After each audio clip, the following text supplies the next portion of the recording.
In this horror video, I got the victims to tell their experiences by themselves. In 2016, I was 25.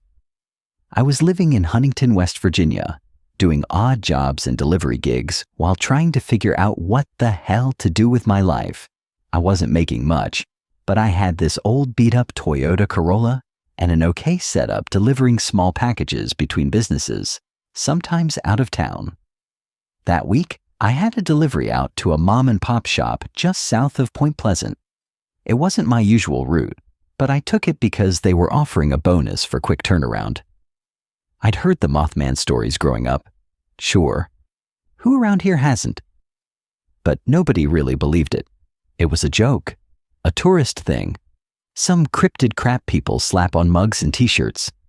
So I headed out around 6 p.m. on Wednesday, September 14th. The drive took about an hour and a half. Beautiful stretch of road, honestly. Late summer, golden hour light, trees bending over the blacktop like a tunnel. Quiet, peaceful.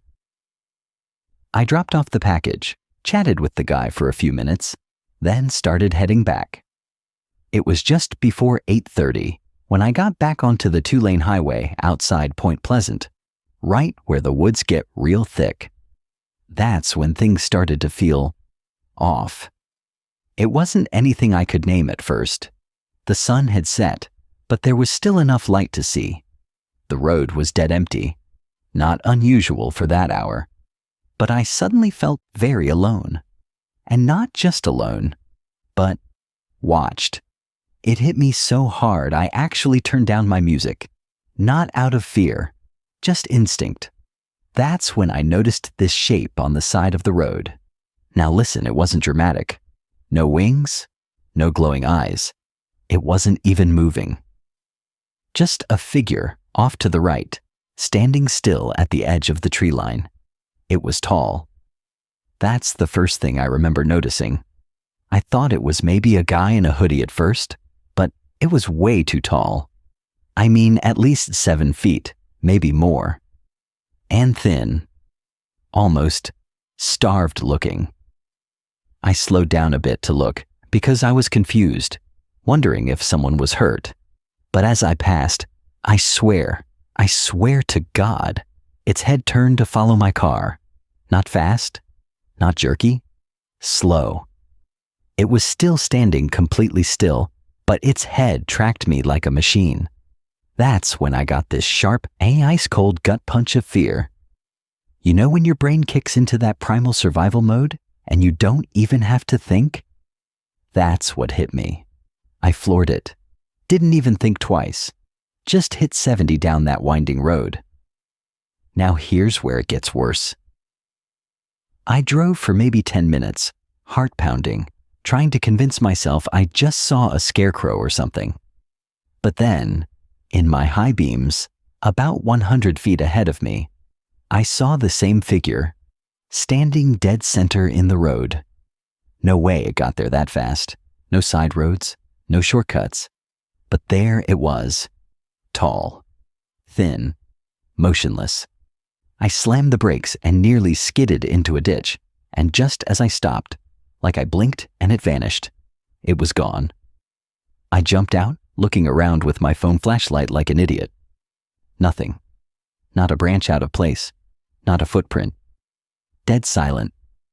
Then, the sound started. I can't explain it, man. It wasn't an animal, it wasn't a bird or a person. It was like a but wet, garbled, like something vibrating inside water. It came from the woods to my left, low, deep, not loud, just wrong. I got in my car so fast I almost forgot to close the door. That hum followed me for miles, not out loud, but in my chest.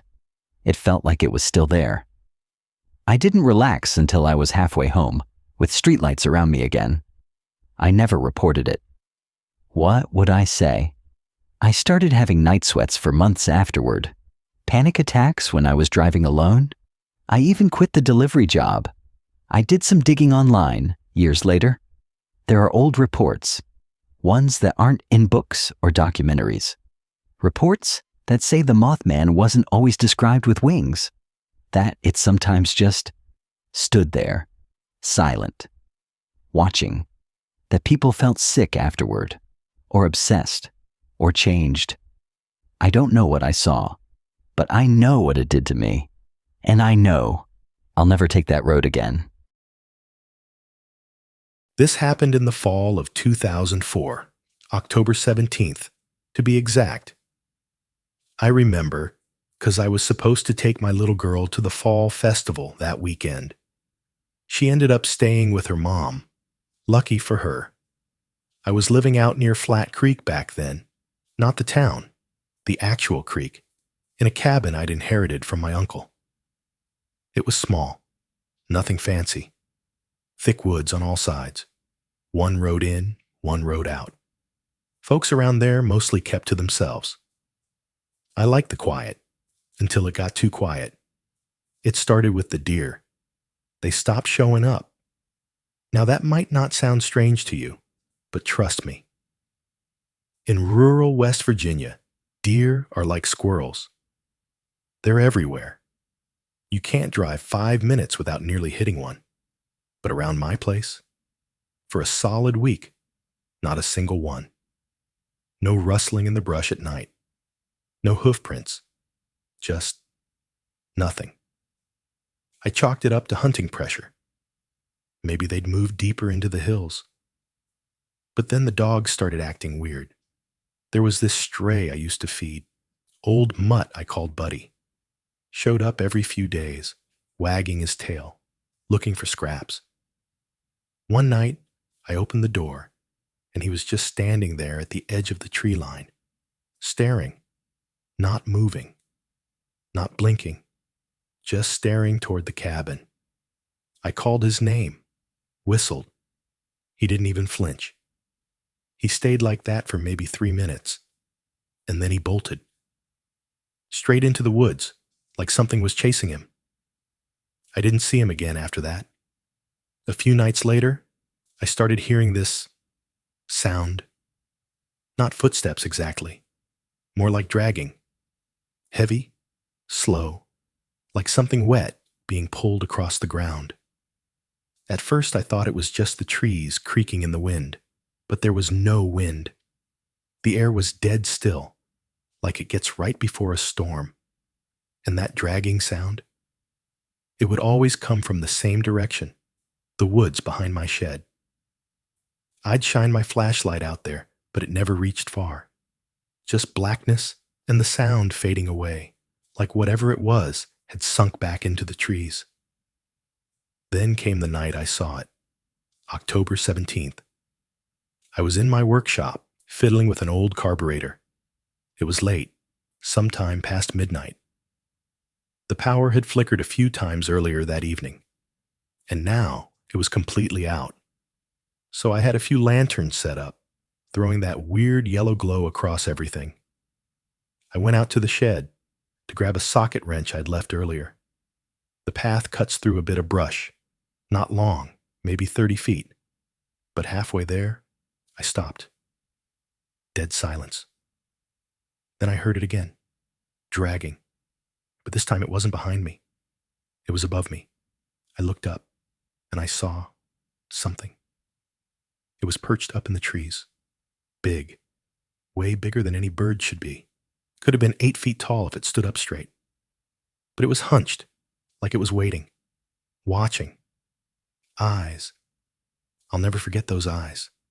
Glowing red. Not like reflection, like you get from deer. Number. These were lit from the inside like coals. They burned. And the wings, huge, folded in like a bat. Veiny, leathery, twitching slightly like it was excited. I didn't move. I couldn't. I just stood there, every muscle locked, like my body knew something my brain hadn't caught up to yet. And then it screamed. It wasn't a bird call. It wasn't human.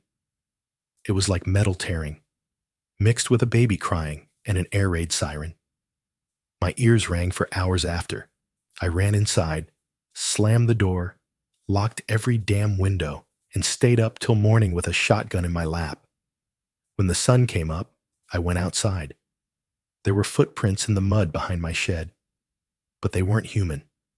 3 long toes, sharp at the ends, and spaced wide like it had bird-like talons, except they were too big. Each print was the size of a dinner plate, and the depth, whatever it was heavy. I took photos, burned them onto a disc. But the weirdest part? 2 days later, that disc was gone. Whole stack of DVDs in my drawer, only that one missing.